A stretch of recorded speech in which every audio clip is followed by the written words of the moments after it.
Why am I even trying to be a nurse? I'm gonna be delivering pizzas and cleaning carpets for the rest of my life. No! You're very attractive for a carpet cleaning lady. Although you maybe could do something with your hair. No. No, that's not it. It's your face. Yeah. Could you be a doll and get me a little snack? You know I was just hired to do carpets, right? You're fired. I bet you haven't worked a single day in your entire self-absorbed life. Just pay me and I'll be on my way. Nope. He is the devil. I owe the cleaning company $3,000 for a new machine, and they fired me. Rich people, they get away with everything. $1 million! I don't know what day it is. I don't even know my own name. Amnesia in our little town. That's him. I have an idea that is poetic and Oh, don't you see? It's a gender-reversed version of the original film. So instead of Goldie Hawn being the one that has amnesia, it's now Eugenia Debrez, and Anna Faris is the one who is in the Kurt Russell role. So original. So original. So goddamn unoriginal, let me tell you. Welcome to Time About the Movies, everybody. It's the start of the summer movie season. Oh, wait, last week was the start of the summer movie season with Avengers Infinity War, so now that means the following weeks are going to be fit weekends where the movies are not going to be as potent as, Avengers Infinity War is, but, here's 2 weekends worth of movies to take a look at, May 4th and May 11th, and we're starting off with the biggest of the new releases for May 4th, and that is the remake of Overboard, the remake of the 1987 Goldie Hawn Kurt Russell movie. And same plot here, except like I said, the genders are swapped. So now it's Anna Faris' character, who's a struggling working-class single mother who convinces the rich playboy, played by Eugenia Debrez, with amnesia, that they are married. Yeah, there is not a single original bone in this body here. And we've had gender-reversed remakes that have actually worked. I like Ghostbusters. And we're gonna have another one coming up in a couple weeks that actually did work, Ocean's 8. But we're still far away from that. And I love Anna Faris, man, but god damn it, I hate seeing her in movies that are just completely uselessly underusing her as a comedic actress. I mean, we just saw it recently in Scary Movie. These movies just don't know how to use her right, and this is another example of a remake that basically says, well, if we just switch something around, one thing around, it'll be completely new and original. And no, it's not. And the big problem with this is that, look, I didn't like the original Overboard overall, but at least I gave it a pass because it is what it is. It's a film that works because you like the two leads in that, and it's a film I saw a lot on TV. In fact, up until this remake came out, it was a movie that you would see a lot on television. Like, you couldn't switch over to, like, free ABC Family, TBS, TNT, USA Network without seeing it on TV. But then this reboot comes out, and it's literally every weekend you see it on either TBS, TNT, or True TV, because now True TV airs movies because they're all owned by Turner. And yeah, this is a movie that you see a lot of every single weekend. I can't even remember one weekend where they didn't show this movie. And I take that back. When it's Christmas time, when there are not any other, when there's a holiday movie on, or like when they got like big blockbusters for the 4th of July or something like that, then you don't see it. But then every other weekend, it's just like, hey, look, there's Overboard, just randomly on TV. I don't care how many times you play this movie, it's not going to make the movie any better. And sure enough, yeah, this movie is not very good. I mean, it doesn't work because, again, it's just lazy. It's lazy on so many levels on basically how to tell the story for a new generation. All they basically did was just do the same movie, reverse the genders, and that's it. There's no creativity whatsoever, and it's a modern comedy, so that means we got to make the comedy even stupider than it was in the original. We gotta have more of an emphasis on gross-out humor, and we gotta have humor that's gonna tie into Debrez's audience as well, because he's a big draw, even though he hasn't really had a big success in between this and Instructions Not Included. But yeah, this movie just didn't work. It's a film that, it's one of those movies that I wish would have worked, because Overboard, the original, is not a great movie. I've always said, if you're gonna remake a movie from the past, remake a bad movie. Remake a movie that was a big hit, but not with critics overall. Make it a movie where it works for a new generation. And this one just doesn't, man. It's a film that is so lazy. It's so blandly put together, and it wastes so many good people involved in this. Not just Anna Faris, but Ava Longoria. The director of this is Rob Greenberg, who I think this is the same director that did No, I'm thinking of Rob McKittrick, who did Waiting. What did Rob Greenberg do? He did some stuff I'm familiar with here. No, this is the only movie he's ever directed. He's done a lot of TV work, but yeah, he only directed this film. And after this film came out, it's kind of easy to see why he hasn't got another film since then, because, yeah, movie ain't fucking good. So there you go. That's my thoughts on Overboard, the remake. So let's go ahead and try to move on and find some good stuff here. And we definitely find it with our next movie, and that's the latest film from Jason Reitman. It was written by Diablo Cody, their first time working together since Young Adult, featuring the star of Young Adult, Charlize Theron. This is Tully.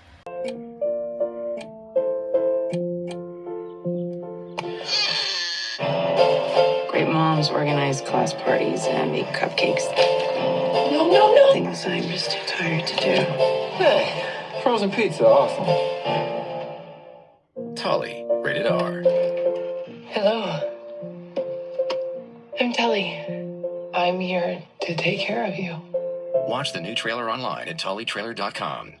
I'll tell you the truth, it's been so long since I've seen this movie, I completely forgot that Mackenzie Davis was the one that was Tully in this movie and not Charlize Theron. I always thought it was Charlize Theron because she's the centerpiece of the film, and while she is the centerpiece of the movie, the title name is not her name in this movie. But as you see from the trailer, it's a film that follows the friendship between a mother of three, played by Theron, and her night nanny, played by Mackenzie Davis. You also have Mark Duplass and Ron Livingston in here, and like I said, it's written by Diablo Cody and directed by Jason Reitman. And while this isn't anywhere near as good as Juno or Young Adult is, this still is a very good movie, working on the fact that you have Jason Reitman doing what he does best, and Diablo Cody doing what she does so well when it comes to her writing overall, and Charlize Theron has worked with him in the past, so they have a good chemistry together overall, and you do like the fact that, you know, Charlize Theron is somebody who is desperately trying to keep it together, even though she's trying to be a mother in modern day, and Mackenzie Davis overall is really good too. She does a lot of good things in this movie to keep up with her in this film, and you do buy that these two would have somewhat of a friendship together throughout the course of the movie, while they're also dealing with their own personal problems in general. And the film overall really is well done in the sense that, you know, it's a film that does more than what Jason Reitman's I'm trying to remember, was this the film that he did after? This is it's close to what I'm thinking of here, but this is a movie that works so much better than his other two movies, Labor Day and Men, Women, and Children. And those films didn't work solely because it was him taking himself way too seriously, you know, trying way too hard, and kind of steering away with what was working with him in the past. Like, you know, you didn't see what was so great about Thank You for Smoking, Juno, Up in the Air, or Young Adult with these movies, with Labor Day or Men, Women, and Children. In Tully, you definitely see what made Young Adult work. It's a film that balances comedy and drama out so well. And even the next movie he did after this, The Front Runner, was definitely not one of those films that you felt like was right where you think a guy like him should be at with terms of his films in general here. But regardless, this is still a really solid film overall. I really enjoyed this one a lot. It's a very underrated film. Not a lot of people talk about it in general, but it's definitely what Jason Reitman does so well. It's what Diablo Cody does so well. You got great performances all across the board in this. It's a really good slice of life film that balances comedy and drama very well. I really like this movie a lot. It doesn't get the attention I think it deserves, but it definitely deserves more attention overall. Tully, I think, is an outstanding film. It certainly easily is the best film we have in the show in particular, so take that for what you will. So let's go ahead and move on to Mother's Day weekend. Melissa McCarthy is back 7 years after Bridesmaids came out. She has a new comedy out, or at least a comedy that's basically ripping off a much better film. Let's take a look at Life at the Party. At home and being your mom, but I regret not getting my degree. That's why somebody's mom just enrolled in college. I'm referring to myself. I'll see you around the quad. Nobody says that, Mom. Well, bring it back. You see how much I'm not laughing? Because what you're doing is not fucking funny. Just like you trying to rip off Back to School. I mean, The Boss was literally a rip-off of Troop Beverly Hills. I like that movie, and I did like that movie, but this isn't even trying to hide it anymore. This is like Will Ferrell remaking Trading Places so many times that he just can't simply make his own make Trading Places instead of just doing these bizarre own versions of it overall. But Yeah, this movie is fucking dumb, man. This is probably one of the worst things that Ben Falcone and Melissa McCarthy have done together overall. It's one of those examples of films where your spouse should never work on the same movie you do because you get a movie like this. This movie follows McCarthy as a newly divorced mother who returns to college to complete her degree and ends up bonding with her daughter's friends. Like I said, it's back to school, except written for the audience that goes to see Sex and the City, the Sex and the City movies. That's literally this, because this is another one of those movies where it's a movie for a girls' night out, you grab your gal pals, you sneak in your bottles of wine, you wear your fancy dresses, you talk about the shoes you're wearing, you talk about what's been going on in your life, and then the movie is over, and then when your husband asks you, how was the movie, it's just like, did I see a movie last night? Tonight? I mean, that's literally what this movie is, and it's funny how this has become the trend now, that I find these movies that are so easily the films that the target audience is never going to see this movie in full because they're too busy doing other things like drinking Chardonnay, talking about what their week was like. Like these are the people in movie theaters that you hate, that will continuously talk during the movie and will not shut the fuck up. Because they're not paying attention to what's going on here. Because if they were paying attention, they would also realize that the movie they're watching is a steaming pile of garbage, and completely devoid, once again, of Melissa McCarthy as a comedic actress. We've seen her in good movies, but then she does these terrible comedies that her husband directs, and it's just like it keeps going with her. She does this every single time. Like she just can't take a hint. It's just like, we don't want to see you in movies like this. We want to see you in funny comedies. We want to see you in Bridesmaids. We want to see you in Spy. We want to see you in Ghostbusters. I mean, we want to see you do some dramatic roles too. And she'll have a dramatic role later in the year with Can You Ever Forget Me, which I think is a terrific film. But then you gotta remember she's in garbage like this, which is ripping off a far superior comedy, and just, it's bad. It's a really terrible movie. It has the same problems as The Boss, because it just has an ending that just randomly finishes up without really doing anything. Like, it makes the last 2 hours completely pointless. The humor is not funny. This cast is wasted on good material. This cast is wasted on terrible material. It's a terrible movie. It's a terrible, terrible film. Avoid it like the plague. Life of the Party. Just watch Back to School. Just watch Back to School. It's way better than this piece of garbage is. So with that said, let's go ahead and move on to our last movie that we have here, and that is Gabrielle Union in the thriller Breaking In. Mm-hmm. Feels like I never left. Mom. I want you to listen. Or you and your kids will not survive this night. What do you want? Something in the house. There is nothing you can do. You don't know what I'm capable of.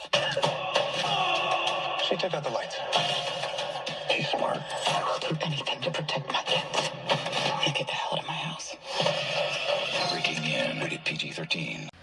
So I've said in the past that I've really liked Gabrielle Union, and she's one of those actresses that she'll usually turn in a really good performance, even if it's in a mediocre or bad movie, and this is one of those mediocre movies in general. It's not terrible, it's been there, done that overall. You have Union starring as a mother who must protect her children after the mansion of her recently deceased father is invaded by burglars. And, like I said, the real highlight of the movie is Gabrielle Union. If there's any reason to watch the movie, it's because of her. She's great in this. Everything else, though, it's basically your cookie-cutter movie that wants to try to be something unique or different, but essentially just simply becomes a meshing of No Good Deed, Hostage, and When a Stranger Calls. The bad guys are terrible in this. This is Billy Burke playing your typical generic villain. Richard Cabales Duncan is your typical trigger-happy nutjob bad guy. None of these bad guys have any real motivations or characters. They just be cardboard cutouts and just be people just like, you better let us cook. You're going to let us come into this house, and we're going to take the stuff. We're going to take their stuff, and you're not going to do anything about it because we don't really have any idea. I don't really have an idea what the fuck I'm saying. We don't have any real motivations except we want to fuck up your night. I mean, that's literally what they're doing in here. That's what I'm literally trying to say here. I could stop and redo the whole thing again, but this movie is not worth a refit editing of this in general. The script is so poorly written in so many ways. It's unfortunate that the same writer wrote a couple movies I actually like Nonstop and Rampage. Both of those movies have a lot of flaws in them, but if anything, this movie may be closer to Nonstop just simply by the fact that the lackluster villains in this movie are very much like the villains in Nonstop, because the bad guys' motivations in that movie were also stupid, but this is it's just as badly written. Rampage's falls, flaws are definitely there too. We touched on that just a couple weeks ago. But yeah, this movie overall, it's one of those movies where you watch and ask yourself, why is it that Gabrielle Union can't get more leading roles in this? Because it's clear that she's the star of this movie. She's the thing that makes you want to watch this film. She's a good actor. She can carry a movie this generic and mediocre, but nobody really is using her all that much. And the overall end result is a film that is better than it has any right to be, but it's not the must-see surprise hit that Girls Trip was the year before, from the same producer, Will Packer. It's the type of movie that you wait for it to come on HBO or FX or USA Network if they would have this movie on there, and there's literally nothing else on. So it's just like, fuck it, might as well watch this. But it's a movie that's worth a one-time watch, but it's not one you're gonna want to watch and repeat over and over again. And it's certainly not a movie you're gonna need to rush out and go see. Like if you're just one of those people that wants to see Gabrielle Union in anything, then you see this movie once and it's just kind of like, oh, she's fine in it, but everything else is pure garbage. You know, I wasn't even going to plan on doing another double week after this, but yeah, the end of this May overall was a very light month in general. So, guess what, ladies and gentlemen? You're getting another doubleheader tomorrow on Time About the Movies as we're taking a look at the films of May 18th and May 25th. 2 weekends with 2 big blockbusters overall. Of course, this first weekend we have Deadpool 2, the sequel to the surprise breakout hit from a couple years ago, Deadpool, which features Josh Brolin in his second big superhero movie of the year, playing Cable, directed by David Leitch from the John Wick franchise. And, oh, look at this! It's another one of those movies that I just talked about, a movie where they're not going to see the movie. These women are going out to see the films because they want to have a girls' night out and talk amongst themselves and actually watch the movie. And Book Club definitely is that type of a film. We'll take a look at that, and then we'll take a look at a movie that was not a big hit when it came out. It was a film that was often seen as this 2018's equivalent to 9 Lives, and yet kind of disappeared after that. 9 Lives is still notoriously bad, but Show Dogs. Yeah, you don't really hear a lot of people talk about that for good reason, but why doesn't it have that same hatred like 9 Lives does? Well, I'll try to figure that out tomorrow. And then the last one I want to look at is Solo: A Star Wars Story, which comes out on Memorial Day weekend. A movie that Phil Lord and Chris Miller were attached to, and Ron Howard came on board. And some people have argued that this is the beginning of where Star Wars kind of lost its luster overall. I don't disagree with that overall, but I still like Solo: A Star Wars Story. I'll touch on why tomorrow. And like I said, only 4 movies.